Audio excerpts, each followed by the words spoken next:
You know, no one likes making expensive mistakes, but there's enough tool brands and manufacturers out there and they're happy to help you make a few more.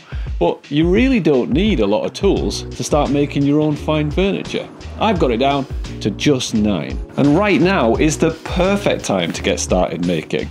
So I'm going to tell you what they are, and you can get them on your wish list. And if you're already an experienced maker and you disagree with my recommendations, I'll fight you. Of course, by fight you, I mean I'll see you in the comments where you can give your own recommendations, because friends don't let friends buy rubbish tools. Hey, it's Pete here from Northern Works. I build furniture here in a little workshop on the side of our house, and these are the tools that I use pretty much every single project, starting with the first essential tool, which is actually 3 tools in 1. It's also the cheapest one on this list and will get more and more expensive as we go through. And don't worry, the last one I only got a couple of months ago. Anyway, no matter what you're making, you're probably going to start with some measuring and marking. And while a tape measure is good for big jobs, you need something a bit more precise for fine work, like furniture. And that's where a combination square comes in. It's a ruler with a 90-degree set square and a 45-degree mitre. And you'll also often get a little spirit level in there, but I don't know why. I've never used one. I guess someone has. So why are these essential? Well, apart from checking that things are square, there's loads of different uses for these as well. You can measure depths. I often use mine to check things that are flat, obviously checking things are square and 45 degrees. And you can also use them to mark a line across the edge of a board. And the ruler pops in and out quickly as well, so you can use that for different measurements. You can also get other attachments that go on your combination square. There's one for marking other angles and even one for checking where the centre of a circle is. All round, super useful tool. Now they normally come in different sizes, 150mm and 300mm. I'd recommend starting with a 300mm one. It's just more versatile, more all-round useful.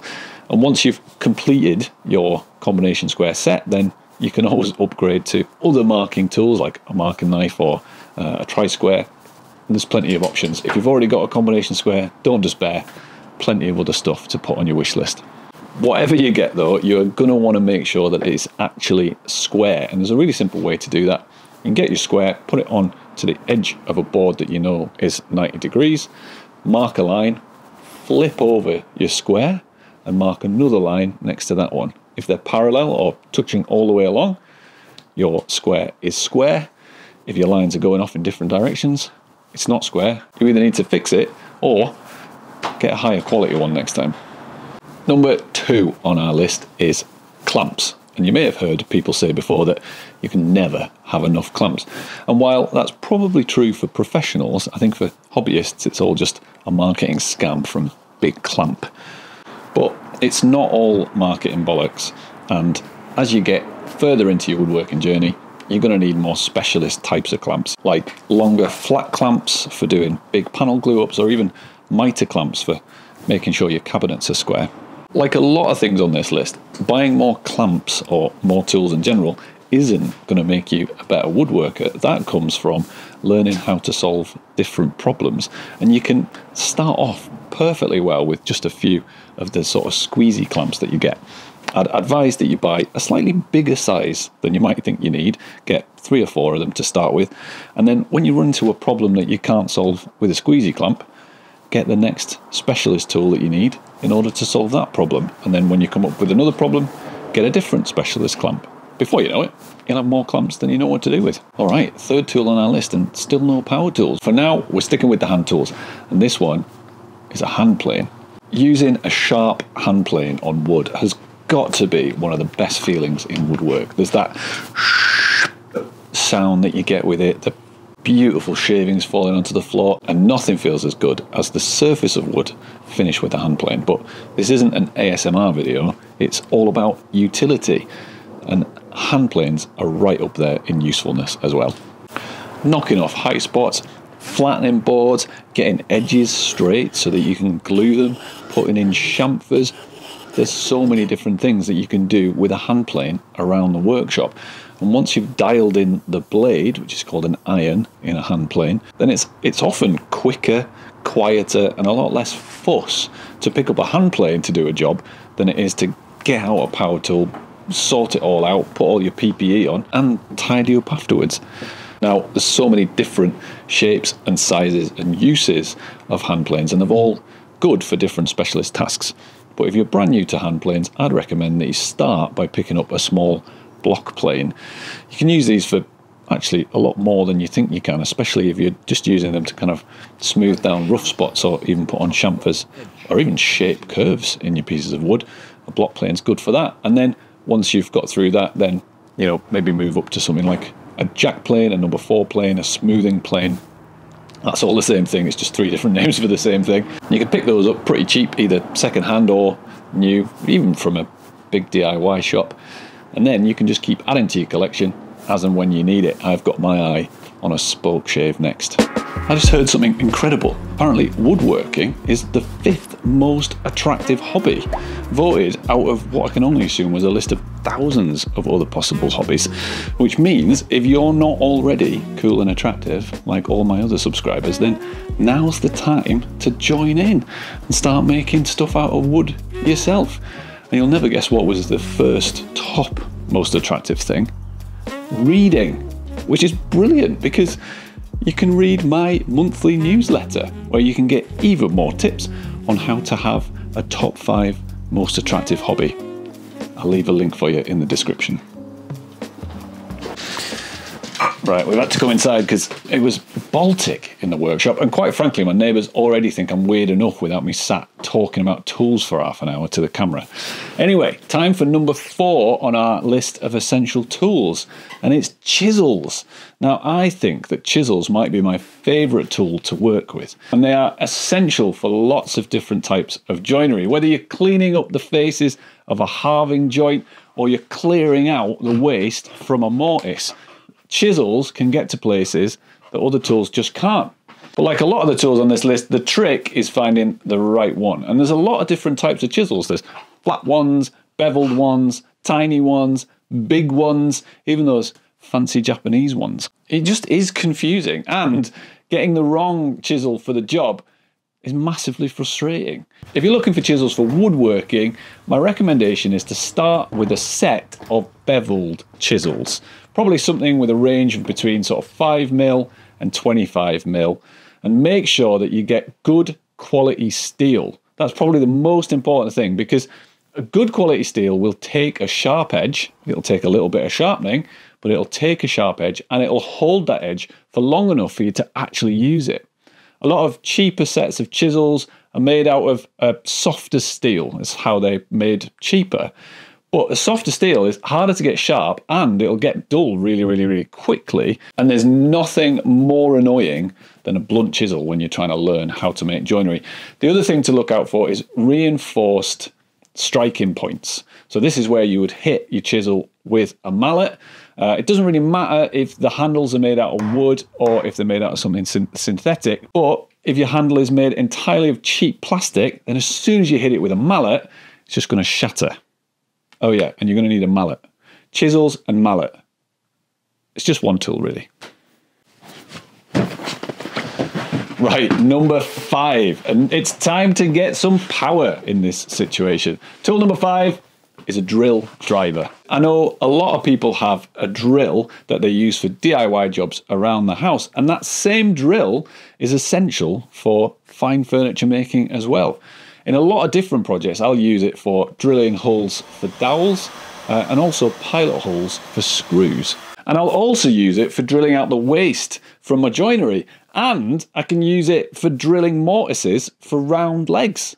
Actually, there's loads of different things that you can use a drill for. I've even got a sanding disc, stuck it in the drill, clamped the trigger on, and there you go, your very own disc sander. It's amazing. A few things to look out for. Battery is going to be better than corded for making furniture, because you want to be able to move around and get into tight little places. And 18 volt is probably what you're aiming for. You need a little bit more power so that you can drill bigger holes in thicker bits of wood. But other than that, they're all much of a muchness really from different brands. So if you've already got a brand that you like with some batteries, go with that one. And if you're just starting out, make sure you choose a brand that you'd be happy to buy more tools from in the future, because quite frankly, one battery system is more than enough to manage. But what about an impact driver? You know, you'll often see sets for sale where you get a combination drill driver and an impact driver in the same box. And impact drivers can be brilliant, especially if you're trying to screw something into concrete or build a shed, you know, something big like that. But they're not so good if you're doing more refined joinery. And the reason for that is that an impact driver is just going to literally slam your screw into whatever it is that you're trying to drive. But for furniture making, a combi drill driver with a proper driver setting and a clutch is going to give you a lot more control. And the lower the number on that clutch means you're going to have less chance of stripping the head off your screw. Then you've just lost the screw in the wood forever. It's literally stuck there forever. So what I would recommend is go for a higher quality combination drill driver rather than trying to get a set for the same price. That means actually both tools are going to be a little bit lower quality. So drills are useful when you want to make a hole, but when you've got one bit of wood that you want to turn into 2 bits of wood, you're going to need a saw. And my recommendation for number 6 is a circular saw. Now, I think this might be the most controversial item on this list. You know, no miter saw, no table saw, no jigsaw. No, I think the circular saw is the most essential saw for any woodworker. From breaking down large sheet goods to making really fine crosscuts on board, even cutting joinery like half laps, circular saws are actually way more versatile than you might think, and they take up a heck of a lot less space in your workshop, especially a small workshop like mine, than some of those other tools. I've never had a problem getting a straight edge out of a circular saw. I just use a nice straight piece of wood or another straight edge clamped to my workpiece and keep it running smooth, and that's been fine every time. And circular saws tend to be a lot less expensive than, you know, say a miter saw or a table saw too. Now, there are some limitations. You can't cut the inside of a circle like you could with a jigsaw, for example, and making repeatable cuts with a circular saw is a bit of a faff, I'm not going to lie. But if you're just starting out and you're looking for pretty much a do-it-all saw, then a circular saw, I reckon, is the one to go with. Look for one with a metal base, which is going to mean that it's going to run truer for your straight cuts. And also have a look at the miter control and the depth control and make sure those are strong and sturdy, because you don't want those moving around halfway through a cut. And the other thing you're probably going to want to change quite quickly is the blade. The stock blade, get rid of that and change it for something like a 40 tooth or a 60 tooth. That's going to give you a lot better results, especially on hardwood, and should mean that you've got a lot less sanding to do after you've sawn your cuts. The saw I've got is really powerful, which is good for hardwood, but it is very, very heavy. So I'm actually looking to upgrade my sawing capabilities, and I was debating whether or not to get a table saw, but I think it's going to take up too much space in my workshop. So I'm actually looking at getting a plunge saw, which should give me that repeatability with the guide rails, but it'll pack down nice and easy in my workshop. So that's going on my wish list to get next. Number 7. Oh, we're really getting through these now, aren't we? Right. Number 7 is a random orbital sander. And I'll be honest, this one is probably more about convenience than anything else, because I've tried making projects with just sandpaper on a sanding block, and I'm only just getting over it emotionally, to be honest. So a random orbital sander takes the annoying, repetitive, manual task of sanding and turns it into an annoying, repetitive, electrically powered task of sanding. But at least that means it's way faster. And if you follow the tips in one of my previous videos, it should be a lot cleaner and smoother as well. Random orbital sanders do come in a few different sizes and varieties, and often they'll have numbers on them, usually 3 or 5. This is the amount of distance away from the center of the circle that the randomness happens. That randomness is what helps to avoid getting those swirly patterns on your furniture when you're finishing it, and it's why a random orbital sander is my pick for your first sander before you get any of those specialist models. The size doesn't really matter for your first sander, but just make sure you get something that feels comfortable in your hand. But the one feature to definitely look out for is a vacuum port, because in all of my testing, dust extraction is the thing that makes the biggest difference between like pretty rough sanding and really, really good sanding. Yes. Okay, number 8 on our list. And I actually reckon that this one could be the dark horse contender for MVP. Of all of the things on this list, this is the tool that's going to take your furniture making from, yeah, it's pretty good for a DIYer, to, no way, did you make that yourself? It's a router. Like, sure, they are noisier than a 747, and yes, they are messier than a teenager's bedroom, and yes, they are more than mildly terrifying, but they definitely make up for it in terms of what they can do. I use a little palm router to shape components using templates, to add chamfers. I turn it upside down and use it with a fence to make repeatable, precise rebates so that I can make drawers. I even have been known to use them to make a cheeky dovetail. It's absolutely brilliant, and it's the tool that I credit with helping me to progress my furniture making skills probably more than any in such a short amount of time. Such a short amount of time. Some things to look out for. Yes, you can get a bigger sort of plunge router, which is useful for certain jobs, but the cheaper plunge routers are not worth touching. And I made the decision to get a higher quality, a slightly more expensive palm router for when I was starting out. I just thought that's going to be more useful, more versatile. And I actually haven't yet needed to get a plunge router, so that might be the same for you. Also, one of my favourite things about using the router is that every time I do, Archie howls in response, as if it's the pack calling from across the forest. He also does that for ambulances. It's pretty sweet. Right, last item on the list. We are here already. And like I said, this is the most expensive thing on this list.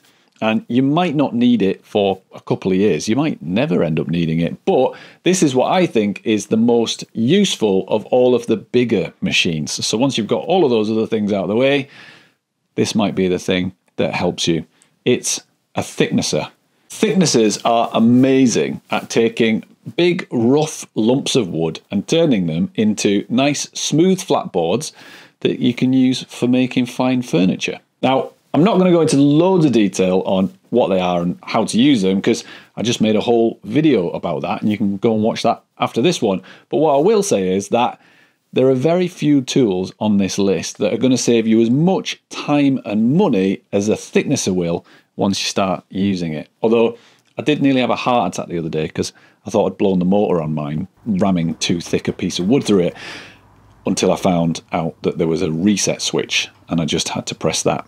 There's a lesson there in reading the manual. A thicknesser is probably going to be the most expensive item that you buy on this list, so it's definitely worth taking a little bit of extra time to make sure you get the right one. Things that I looked out for were a wider bed, so I could get wider boards through it, good dust extraction, although that's a work in progress, and I also wanted something where the blades were easily replaceable, or preferably even something that I could sharpen myself to keep costs down later. But read the reviews, have a look at what people are saying about their model after, a year, not just straight out of the box. Some people swear by those combination planer thicknesser models, or jointer planer, I guess, if you're not from around here. For my money, I wanted to go for a higher quality thicknesser that I know is going to last a long time.